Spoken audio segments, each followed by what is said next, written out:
Hey, it's Clay, and this will be a video chart on ticker symbol JDST. We will take a look at the 30-minute time frame. If you're not sure what I mean by 30-minute, I do offer an explanation video at that link. Been doing this analysis quite frequently, so that is where the red and green line annotations are coming from. But today was a brutal day, so much so that I'm just going to go ahead and get rid of all these lines up here. Sure, they still pertain. They're just totally not relevant right now. And from a presentation standpoint, I don't want to risk causing clutter and confusion because there's lines everywhere you look. So let's try to keep this as clean as possible. Let's first start with the main level of support going into next week. Friendly reminder, markets are closed on Friday for Good Friday. So yes, today, Thursday, was the end of the week.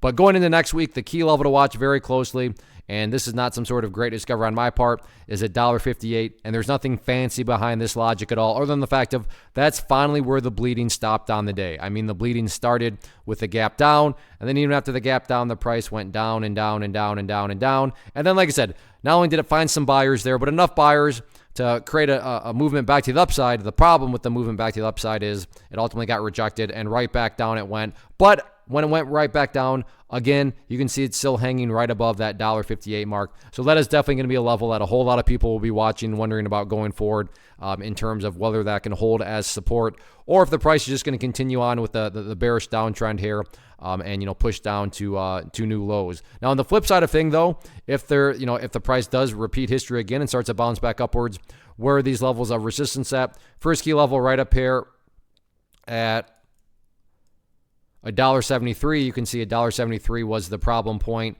right here earlier on in the day, and then that's essentially right where the price got rejected from on the bounce there. If the price can get up through that $1.73 mark, next key level of resistance would then be that purple line up there, the 50-period moving average, which is currently valued at $1.91. So yeah, rough day today, but we'll see if the price can try to get things turned around or not next week.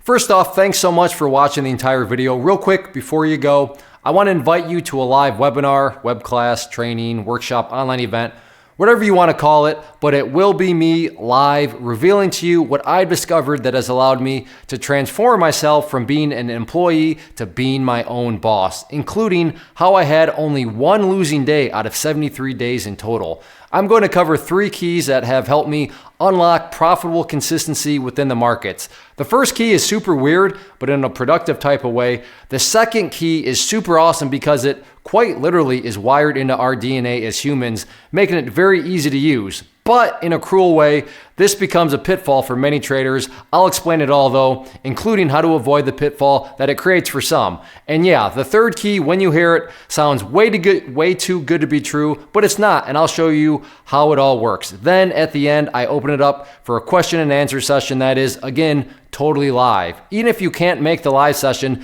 please still sign up as it will be recorded, and you can go back and watch the replay that I will send you. Click the image on the screen or click the link down in the description box so you can get the date and time and claim your spot, which I should note is limited due to the fact that this truly is a live event. If you have any questions, let me know. If not, I'll be seeing you soon.